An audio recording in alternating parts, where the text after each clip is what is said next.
लिखा भैया आपने? Arrange in the decreasing order of atomic size, arrange in the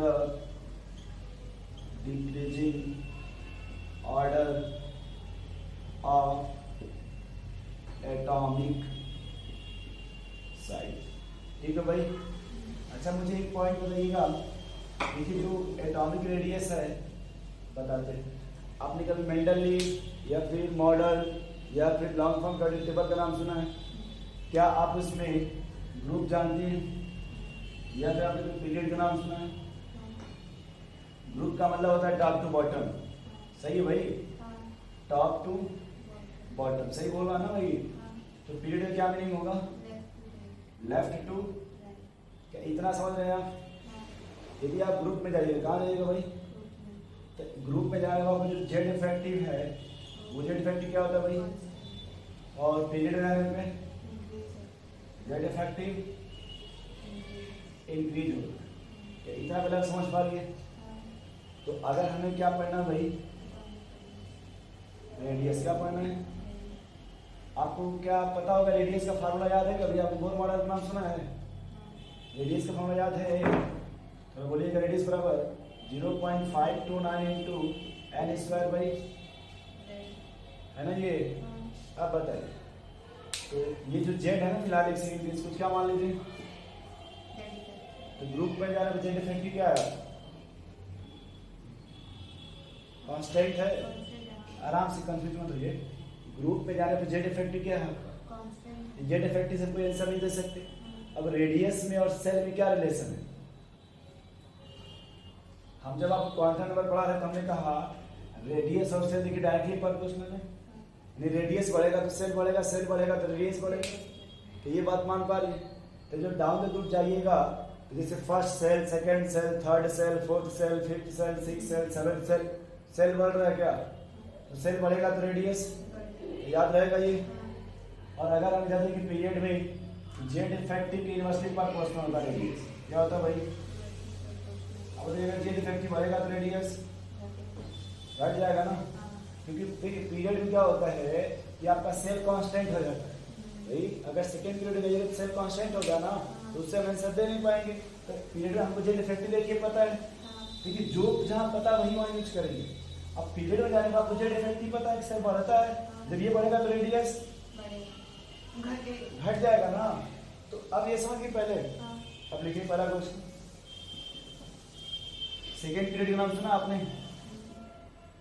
लिख लेते, lithium, boron, carbon, gallium, oxygen, fluorine, beryllium, neon.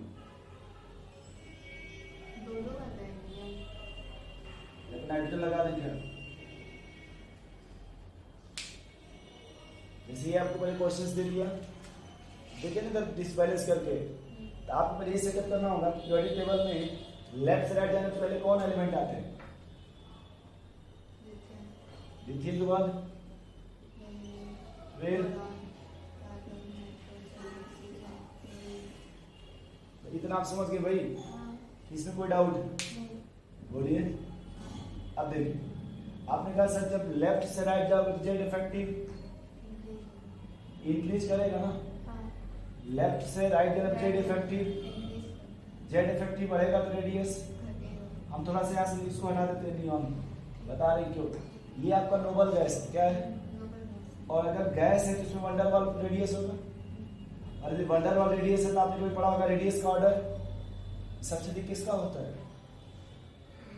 Wonder वाल radius सबसे बड़ा होता है, वंडर वाल रेडियस। तो अब फिलहाल इतना देखिए, इतना जो लिखिएगा ऑर्डर तो पहले घटते ऑर्डर ही आ जाएगा, ये समझ गए? सबसे बड़ा कौन होगा आपका?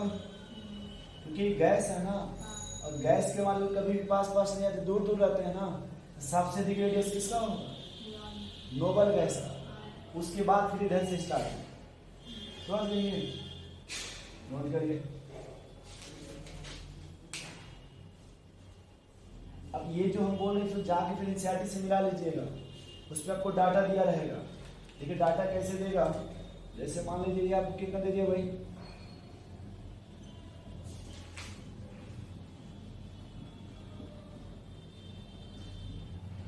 जैसे अब ये कितना दिया है 1 1 1 ना, इसका डाटा कितना दे देगा समझ जाइएगा, सबसे बड़ा कौन है। अब जब पूछे भाई एक्सप्लेनेशन क्या, तो बोलते हैं सभी नोबल गैस है ना, और आपने कभी अपनी कॉपी की रेडियस का ऑर्डर लिखा हो, सबसे अधिक नोबल गैस, उसके बाद आपका मेटल रेडियस, देन आपका कोवेलेंट रेडियस। देखिए सबसे अधिक लिखा होगा आपने वंडर वाल रेडियस पिछले क्लास में, सबसे अधिक लिखा होगा वंडर वाल रेडियस, उसके बाद metallic radius, then covalent radius. देखिए भाई अगर होगा प्लस तो लिखा होगा ऑर्डर, हिसाब से लिखा आपका वंडर वाल रेडियस, और वंडर वाल रेडियस होगा, देखिए गैस की मालिक्यूल से बना, जहाँ पे उसको पढ़ा होगा वंडर वाल हेडिंग, वहाँ वंडर वाल रेडियस, वहाँ पे पढ़ा होगा गैस मालिक्यूल, देखिए लिखा होगा रिलेटिविटी गैस मालिक्यूल, लिखा है भाई। चलिए अगला देखिए लिख रहे हैं फ्लोरीन क्लोरीन, सेकंड हमारे पास देखिए है फ्लोरीन, क्लोरीन, ब्रोमीन, आयोडीन और हाइड्रोजन। अब इससे पहले क्या बताऊंगा आप, रेडियस ना दिमाग ये लगाना होगा आपको कि जो दिया फ्लोरीन, क्लोरीन, ब्रोमीन, आयोडीन या हाइड्रोजन, ये किस सेल के हैं, हाइड्रोजन किस सेल में मिलता है, फर्स्ट फ्लोरीन, सेकंड में क्लोरीन, ब्रोमीन और आयोडीन। ये आपने कभी पढ़ा होगा ना, फ्लोरीन, क्लोरीन, ब्रोमीन, आयोडीन इसको हाइड्रोजन बोलते हैं। तो अब देखिए, आप जब डाउन द ग्रुप जाइएगा, जेड इफेक्टिव क्या है आपका, कांस्टेंट है ना, तो रेडियस किसके डायरेक्टली प्रोपोर्शनल है, तो डाउन द ग्रुप सेल क्या करेगा, डिक्रीज करेगा, सेल इंक्रीज करेगा, तो रेडियस डिक्रीज हो जाएगा। तो सबसे बड़ा रेडियस किसका होगा,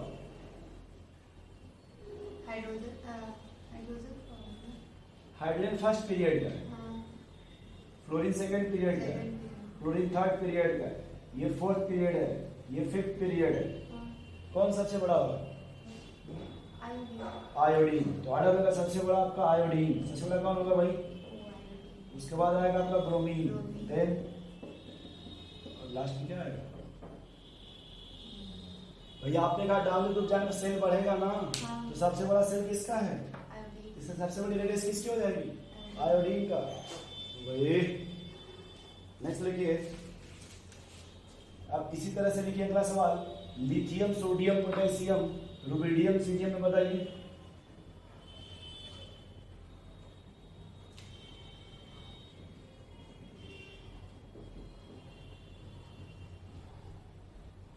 बोलिए भाई, अभी जो दिया वो देखिए किस ऑर्डर में दिया है, लिथियम किस सेल का है, ग्रुप 1, किस पीरियड में lithium, second, sodium, third, potassium, fourth, rubidium, fifth, caesium, sixth. Shell बढ़ेगा तो रेडियस,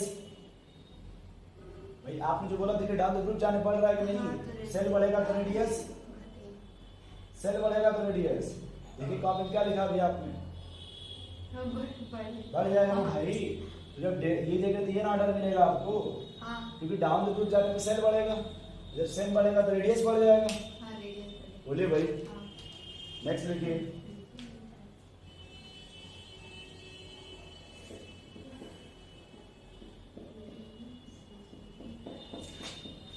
इसमें ऑर्डर बताइए,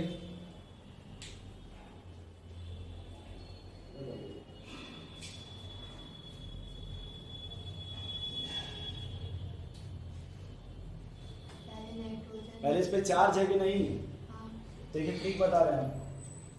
सबसे पहले आप देखिए ई बाई जेड, क्या देखिए भाई, ई बाई जेड, अगर ये रेशियो बढ़ेगा, ये रेशियो रेडियस बढ़ जाएगा, और अगर ये रेडियस मतलब रेशियो इसलिए रेडियस, आपने कहीं लिखा होगा आयनिक रेडियस, क्या लिखा होगा भाई, directly proportional E by Z लिखा होगा कहीं आपने, अब आपको नहीं याद है कोई बात नहीं, कहीं लिखा होगा आपने आयनिक रेडियस, और लिखा होगा आपने इस तरह से ई बाई जेड लिखा भाई, कहाँ लिखा नहीं लिखा होगा आपने कोई बात नहीं, क्या लिखा होगा आपने आयनिक रेडियस, मिल जाए तो बता दीजिएगा, और शायद आपने इस तरह का लिखा होगा ई बाई जेड, आपने क्वेश्चन किया होगा किसी एग्जाम्पल लेकर। अब देखिए बताइए पहले, अब ये देखिए आपके पास ये है नाइट्रोजन, फिर नाइट्रोजन माइनस, फिर डबल माइनस, और फिर इलेक्ट्रॉन कितने भाई, एक है। नाइट्रोजन में हाँ, बोलिए इलेक्ट्रॉन कितने होंगे? और इसमें पाँच, फिर नौ, जबकि जेड प्रोटॉन कितने होंगे भाई? बोलिए फिर प्रोटॉन से। सब पे इक्वल रहता है। प्रोटॉन कभी भी चार्ज पर डिपेंड, क्योंकि जो प्रोटॉन होता है न्यूक्लियस के अंदर होता है ना, और जो इलेक्ट्रॉन होते हैं भाई न्यूक्लियस से बाहर होते हैं। हाँ, तो या तो लॉस ऑफ इलेक्ट्रॉन होगा या गेन ऑफ इलेक्ट्रॉन होगा। इलेक्ट्रॉन होगा, हाँ। तो लॉस इलेक्ट्रॉन होगा तो पॉजिटिव आ जाएगा, गेन होगा तो नेगेटिव आ जाएगा। तो इलेक्ट्रॉन की घटिया बढ़ रहा है, हाँ। जेड पे कोई चेंजिंग। नहीं हो रहा है। आप बताइए यहाँ पे, अब आप यहाँ सुन देखिए कि इधर आने पे इलेक्ट्रॉन बढ़ रहा है कि नहीं? हाँ, तो रेडियस क्या हो जाएगा? बढ़ेगा। बढ़ेगा कि नहीं बढ़ेगा भाई? हाँ, नहीं समझ पा रहे हैं? समझ। फिर से देखिए, इसमें जेड कांस्टेंट है ना, हाँ, जेड कांस्टेंट है कि नहीं? हम्म। कौन बचा आपका फिर? इलेक्ट्रॉन। इलेक्ट्रॉन, हाँ, इलेक्ट्रॉन देखिए बढ़ रहा नहीं बढ़ रहा है, इधर, हाँ। रेडियस क्या हो जाएगा? बढ़ेगा। तो ऑर्डर क्या लगा देंगे फिर? बोलिए भाई, बनेगा कि नहीं बनेगा? हाँ, बढ़ेगा। नोट करिए।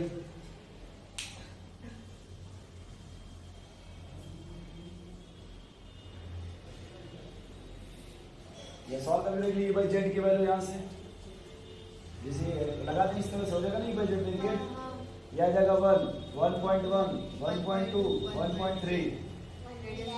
नहीं बढ़ गया भाई रेशियो आपका? देखिए बढ़ रहा ना रेशियो इधर। अगला चले सवाल भाई, वैसे ही बताइए।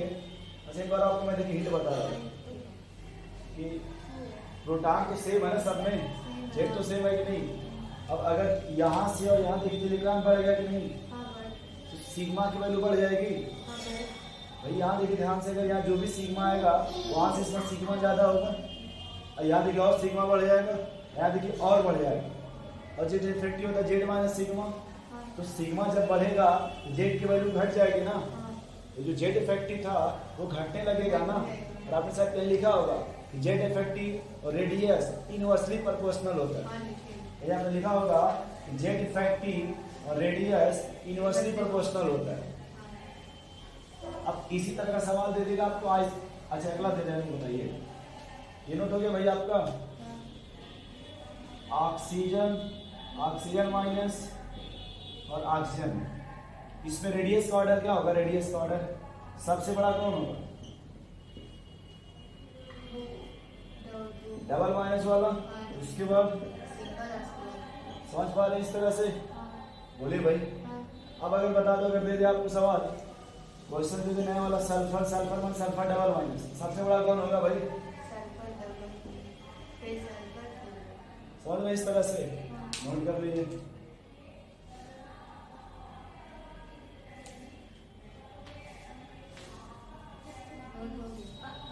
हो गया?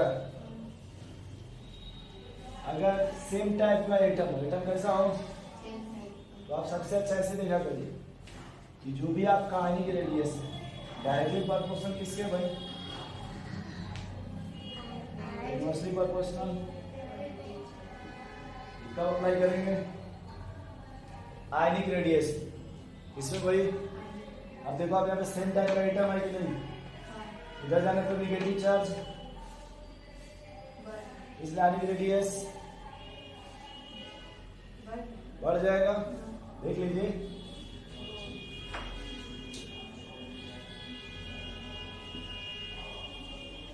अब अगला देखिए, इसे क्या लिखा भाई?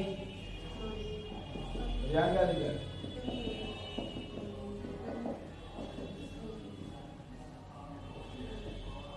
अच्छा कौन सा चार्ज बढ़ रहा है? कौन सा चार्ज बढ़ रहा है? जब ये चार्ज बढ़ेगा तो रेडियस, मतलब ये चार्ज पॉजिटिव है ना, और इसमें कैसा रिलेशन है? इनवर्सली है ना। जब पॉजिटिव चार्ज बढ़ेगा तो रेडियस, तो इसमें इसमें किस पर चार्ज है? ये चार्ज है ना, इस पर चार्ज। जब चार्ज बढ़ेगा तो रेडियस, याद कैसे हो जाएगा ऑर्डर? फिर बोलिए भाई। फिर से देखिए, अगला क्वेश्चन से इस तरह से आपको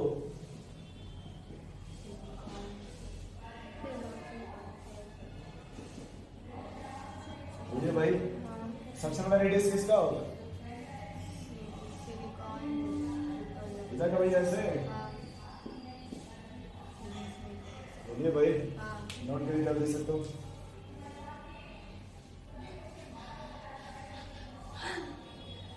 भाई ये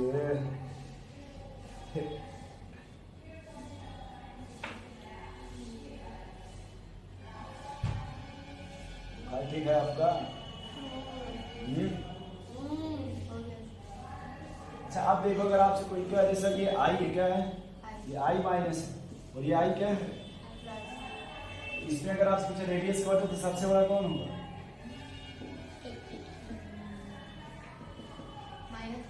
और से उसके बाद फिर आपने कहीं पढ़ा होगा, देखिए रेडियस ऑफ कटायन है, कॉपी कर दी, उसको लिखा होगा आपने कि रेडियस ऑफ कटायन, ये कटायन की हमेशा न्यूट्रल से छोटी होती है, ऑलवेज लिखा होगा, अगर कहीं हो तो देख लीजिए 4 नंबर पे।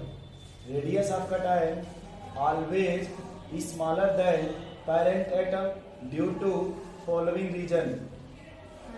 Radius of cation is always smaller than parent atom due to following reason.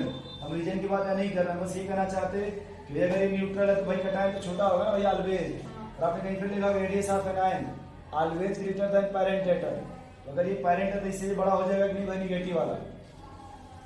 नहीं समझ, फिर से देखिए, आपने कहा सर अगर नेगेटिव चार्ज होगा तो रेडियस बढ़ जाएगा कि नहीं, और पॉजिटिव होगा तो घट जाएगा कि नहीं, लेकिन न्यूट्रल से बढ़ गया कि नहीं भाई, ये देखिए न्यूट्रल से घट गया कि नहीं, क्या भाई लड्डू सही है ना? ठीक, नोट कर लीजिए।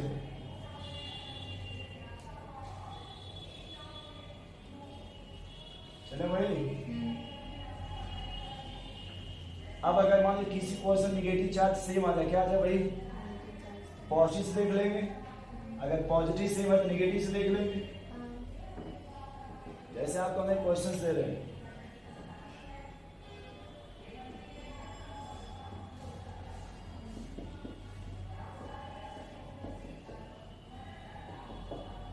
अब बताओ भाई, सबसे अधिक नेगेटिव चार्ज कहाँ पे है? सबसे बड़ा कौन हो जाएगा? उसके बाद फिर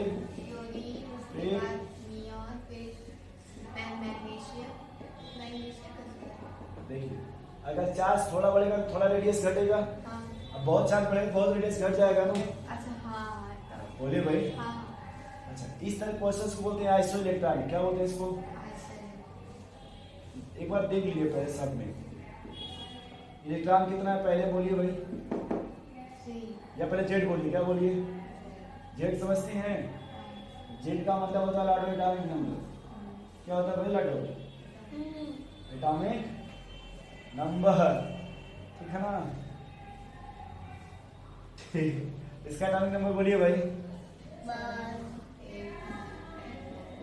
ये सही है कि नहीं? पहले अब बोलिए इलेक्ट्रॉन बताइए, 7 थाली की नेगेटिव कितना है?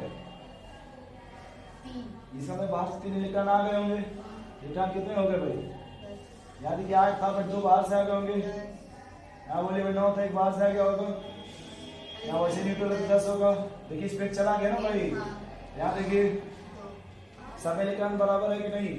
तो आपने शायद लिखा था, उसके पहले आपने ध्यान ही नहीं दिया था, E by Z, ionic radius E by, इसमें देखिए इलेक्ट्रॉन आपको बढ़ रहा है कि कौन कांस्टेंट है? कांस्टेंट कौन? इलेक्ट्रॉन की जेड, ये कांस्टेंट हो गया ना फिर, तो इसमें जेड में क्या रिलेशन है? यूनिवर्सली प्रोपोर्शनल, इलेक्ट्रॉन तो कांस्टेंट होगा ना आपका, कौन बचा फिर आपका? जेड। तो इधर आने तो जेड क्या हो रहा है बताइए? रेडियस क्या हो जाएगा फिर? अब नहीं भी समझ पाए तो हम क्या कर सकते हैं बताइए? नोट करिए फिर इसको, इसी टॉपिक का कोई एक एमटी का सवाल आया हुआ है।